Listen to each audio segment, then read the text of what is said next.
Hello there folks and welcome to Thrive version 0.4. I've played this game before. It's an evolutionary game, but it's been over 4 years since I last tried it. And the last time it was on version 0.3, so you know, it's going a bit slow. But evolution is not a quick process. Before we leave the menu, you can see that obviously it's very early on. I think it is definitely free as I record this to go on the website and download this version and try it for yourselves. But no options to change the music. It's extremely loud. Would be nice. And also it's not full screen, hence you're seeing some black bars maybe up top and down the bottom. But, you know, unfortunately that's how we have to play. And I've actually recorded this before. Unfortunately the audio kind of broke. So we are going to, I'm actually doing a recording, and things are not going to be new to me, so to speak, as I play along. The idea is to make this video not really a playthrough, but kind of show off the mechanics. The UI has definitely changed since last time, and the idea is you collect all these things, and you build your cell, and then you evolve and continue building your cell. And then you start getting attacked by other cells, you attack other cells, and so on and so forth. So you start off basically as this, just this one little floating piece of cell, whatever it's called. There's a lot of biological terms that I should know, but unfortunately I did not focus in high school biology class because, well, I had the most boring teacher I think I've ever had, and this is someone who actually loves to study.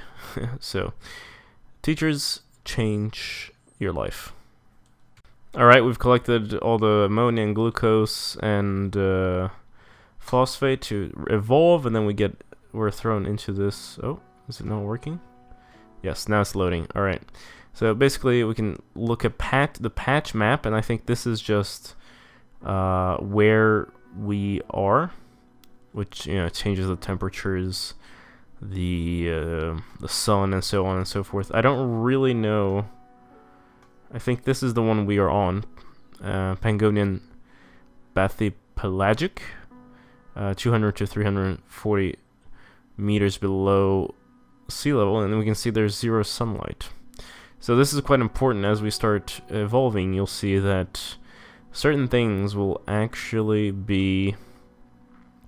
require sunlight to work properly. So we're definitely going to want to start moving, unless you go to the sea floor and you specialize in other things like temperature.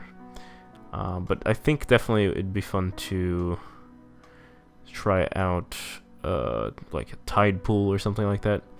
Don't know if it costs much. But yeah, 200, oh look, 200 sun, coast, 100%. That's really nice. Oh, actually, yeah, the tide pool would be perfect.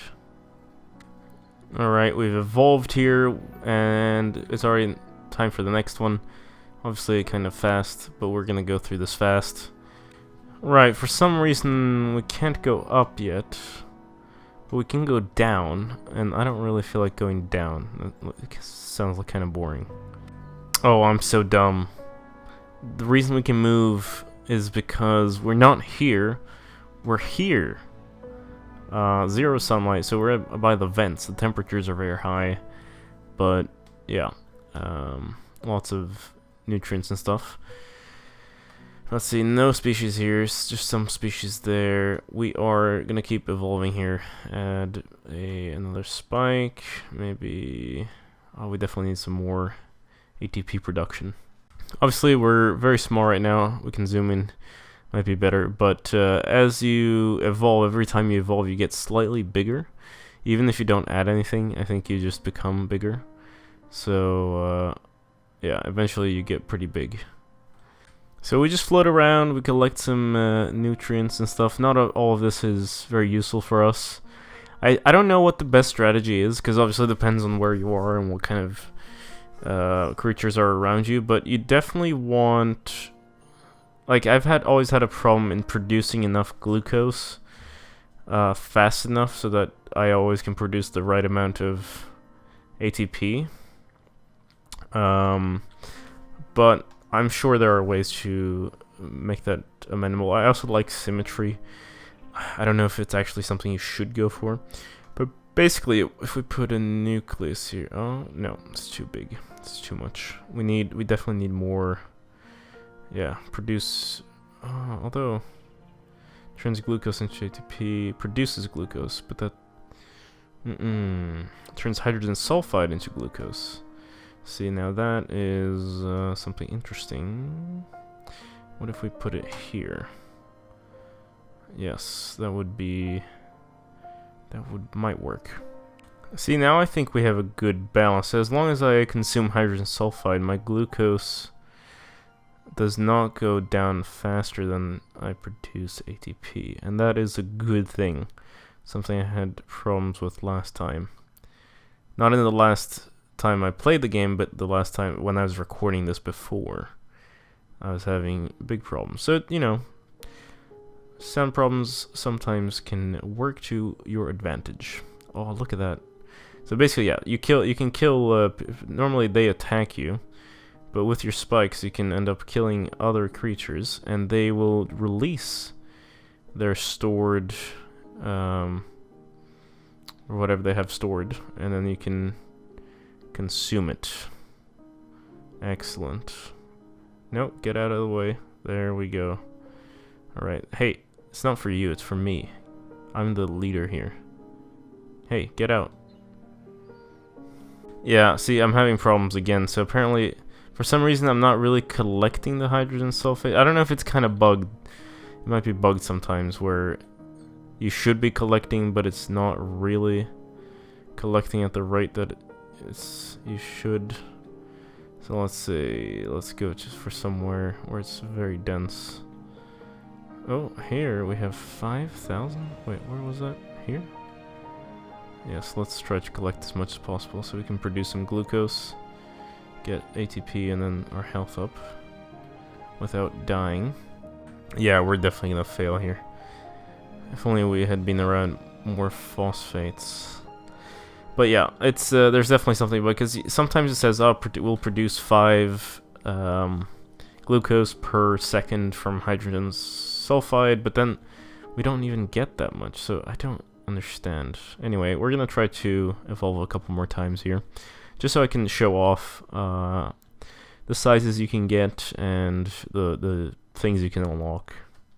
I mean, to be fair, the amounts of hydrogen sulfide compared to like iron and other stuff in this biome does not seem to be very high, so I might be complaining about something that doesn't deserve complaining.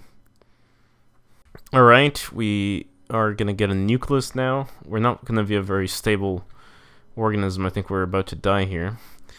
But if we do this a few more times, then we can add some other stuff and maybe move on to the next level. Alright, so if we move to this patch... Oh, can we then move to that one? No, okay. We still have 100 points? Could that be true? We're not very fast. The temperature is much lower here. We went from 98 degrees to 55. There's no light, and we are definitely going to be dying a couple times, I think, before things happen. There's nothing here. Okay. Once little organisms just show up and I get to kill them, this becomes so much easier. So yeah, we're moving on to the next thing. Much lower temperatures, but compared to where we were before, we're gonna have more glucose and more ammonia. Only slightly though, not a huge difference. Still, it does make it, you know, progress. I really want to get to the Pangonian tide pool. That looks really cool. Alright, let's move up one step, and then we can add... What can we add? Something that uses... Ooh, yeah, something... You know, we do need to swim faster. That would be nice. Let's do symmetry. Although, those cost 55, so we can't buy more than one at a time. We'll add one over here, and then... Let's, for the first time, start getting... Yeah, produces glucose, carbon dioxide, and... Although, do I need that? I could just use this one. It's 50 though, and that's also 50. Damn it. Alright, we are moving on to the actual this other patch here, and we're adding this chloroplast. Oh, actually, we should just you know what? Wait, symmetry. Wait, that's not symmetry. What? Hello? Why is it not actually symmetric? Like, that is just the strangest. Yeah, anyway, we'll add one on this side, and then another one. I wish I could rotate it, but oh well. Yeah, we'll add... This will be not a very... Okay, here. Excellent. Yeah, I think getting this far in the game is kind of bugged. I mean, it's working, but... Oh, ooh. Ooh, look at the amount of phosphate present here. That is... Those were amounts that were just not possible down there. Oh. Because it said 60,000. Oh my god, the amount of ammonia, too. That's... Holy cow. Okay, this area seems very empty. There's no one else and almost nothing to eat, which is very unfortunate. I don't know if I'm just randomly getting very unlucky here, but it's very strange. Yeah, the game is starting to really break. I'm trying to pause and do other things, but it's just not working. And it calculates things very strangely. Well, at least the ammonia is going up on its own, apparently. That's good. I wish the phosphates also did the same. It does seem like all the calculations are kind of lagging behind, which is starting to make this kind of unplayable, but obviously this is a work in progress, so I'm not gonna complain too much. At some point, of course, we were gonna reach the breaking points of this game. So yes, this is where we're going to wrap it up. Let's head over to the main menu. Yes, alright, this has been Thrive. I hope you all kind of enjoyed this little look at patch 0.4. I hope that some people might get inspired, try it out for themselves. Of course, I'd love to see more progress on this game. I love evolutionary games, and even though some of the mechanics are, at the moment, kind of frustrating, there's a lot of promise here, and I love that this is kind of what Spore could have been, but never was, and it's of course a lot more realistic in its mechanics, which is very nice. Anyway, I think I'll wrap it up here and leave it to you to try it out, and yeah, don't forget to leave a like, subscribe if you haven't already. This has been GameGabster. Farewell.